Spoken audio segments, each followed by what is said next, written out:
Hunting for that magical genie with piles of cash? Join Candice and her guests as they uncover financial secrets, have a laugh at past mistakes, and savor financial rebounds. Thank you for listening. Let's dive in and do something today that your future self will thank you for. Hi, everyone. Candice from the Money Flow Genie podcast. In this episode, I want to talk to you a little bit about starting a business. I've been in my own business for over 32 years, and it is consuming. Anybody has a business, whether you have employees that do the work, you still have to manage it. It takes a lot to own a business, a lot of motivation, a lot of self-directing and self-correction. Now, the big thing that I've noticed on listening to these ads that come up for everyone trying to get you to start a new business, sell a coffee cup and make 50 grand, an extra 50 grand a year just by selling this one coffee cup. You know what? They may possibly be making $50,000 a year and selling one coffee cup. It's possible if you think about the number of hits that people hit on a social media platform if you do the right thing in that marketing. So, where does the time come in? It comes in setting up the website. It comes in setting up your systems in order to continue to be placing ads to get people in front of that coffee cup. You don't just start a business and then wait for people to come. You need to promote yourself, whether it's a local brick and mortar business, you still have banners, you have signs, you have to do the work, you have to talk about your business, and you got to be willing to say, "Hey, I'm here. Would you be interested?" And it's the same thing with an online business. And it really bothers me when I look at these ads and I have to say, I have actually thought maybe I do want to start an online business. That seems like it would be something that would be really interesting to do. So, what would I sell? Well, in my industry, I was looking to sell products that I'm very familiar with that I use often, which was going to be anything that had to do with landscaping because I have a landscaping business for 32 years. I can do that. I know a lot about all different types of landscaping products. Why not go ahead and create my own business? Well, the problem is that do I want to create a warehouse?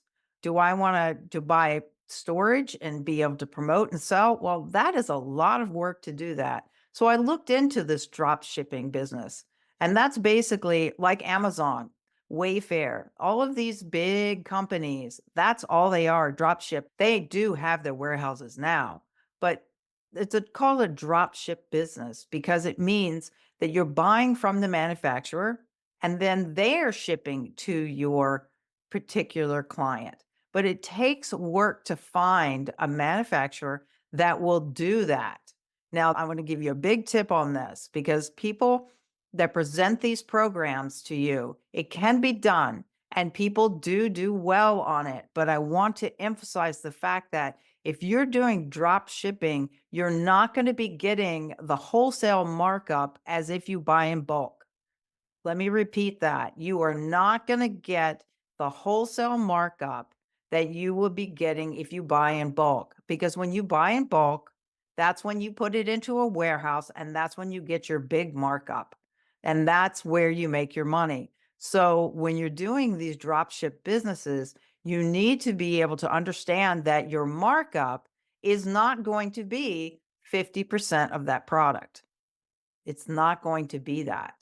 And if it is, if you are able to find someone that's able to give you such a discount, you're going to have to take into consideration all of the expenses that it takes for you to actually sell that product. That includes hosting your website. Every single dime that you spend in order to get this business off the ground is what your expenses are in order to have the business up and running. So, with all of those things in place, then you pay your expenses. What is your return? It's not 50% of selling that product. And I think most people kind of understand that. But a lot of times we forget about these like, oh, well, if I don't know how to do a website, then I got to hire someone to do a website. Then I got to hire someone to maintain it. Then I got to hire somebody that is that same person going to be the person that's going to be continuously putting my product on my website? Can I do that? Am I tech savvy for that? These are the little things that they're not talking about when they're selling you these programs or they're selling you this quick, rich thing. There is no quick, rich in getting a business up and going. Not a coffee cup business, not a t shirt business. There's nothing fast about it. Most of the businesses, if they're going to survive, it takes about 2 years to see whether your business is worth continuing to run. If you're making profit in the first year, that's great. The second year, how are you going to promote that business and it continue to expand? Because the goal is to be able to expand, whether it's focusing in on a niche because one product is doing better than the other. You're always analyzing, always looking at your business, what really works and what doesn't. Continue to do what works and eliminate what doesn't. But these new online businesses, you really have to understand what you need and what you need to understand, or if you don't understand it, who you can delegate that to. Now, yes, there are different companies out there that sell people that are virtual assistants in other countries. Some you can pick that are actually part of these websites like Fiverr and Upwork.com that you can hire somebody to do this. But in order to have somebody as part of your team for a business, you have to have ongoing communication with them. So when you hire somebody from one of these Upwork or Fiverr.com businesses, they're usually only going to be chatting you with the email. So you need your ad put together and you need it in 3 days. Well, it depends on how many other clients they have. So there's a lot involved in understanding timing. Are you going to hire this person? Are you going to have them on payroll or are you going to have them as a subcontractor? If you have payroll, who's going to pay those? Who's going to handle the payroll taxes? Who's going to pay the taxes? How do you pay the taxes for the state? Who collects that when you do these things? There's a lot about all these online businesses that they're not talking about how to run a business. They're just promoting with you one product and this is what you can do. And so I'm just going to tell you right up front, it's just as hard to run my landscaping business as it is to run a online business. Same thing, just different avenues. That's it. Brick and mortar, online. Same thing. And I just want to give people the heads up before you start to buy into any of these programs. There are some good ones out there. Listen to what these people do, listen to what they say. And there's a big tip if you ever buy into one of these programs to learn how to do it. Do they tell you these little tiny nitty gritty things, or are they just telling you an overall general idea? Because you don't want to find out later, halfway down the road, that you're not buying wholesale, you're buying from another company that also sells your product. So, for instance, you are competing against the person you're buying your product from. So you're also competing against these very large companies like Amazon and Wayfair. Are you selling the same product for the same amount of money? Can you compete with them? If you can't, you got to lure these people in on an online business so that they buy from you instead of buying from Amazon.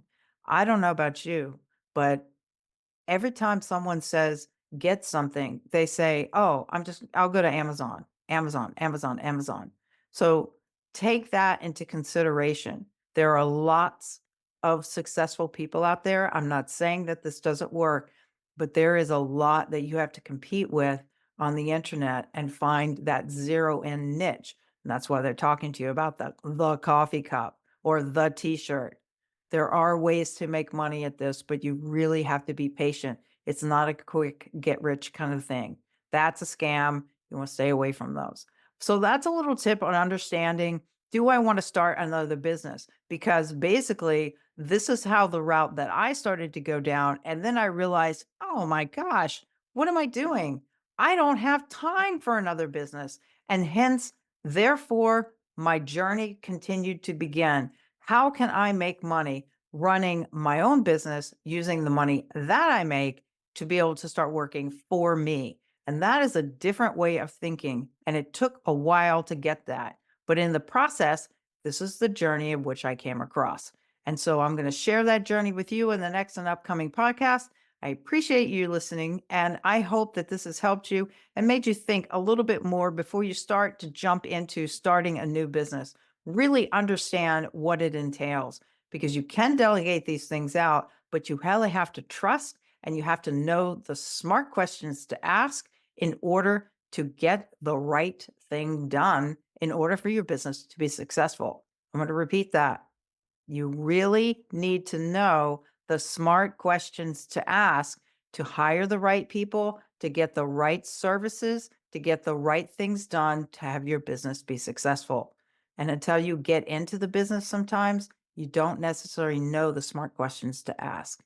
Don't be afraid to ever ask questions. That's all I got to say about that. There's no question that does not need to be asked. If you thought it, you need to ask it. So with that, I'll stop rambling on with this and bring you on to the next podcast of Money Flow Genie. Thanks for joining me. Let's collaborate on the next one. The info in this podcast is straight from our personal experiences. You alone possess the power to manifest your desires. You are the genie in the bottle, awaiting your command. So ask smart questions. We're not licensed financial pros, so be sure to consult with a licensed professional, attorney, or tax consultant.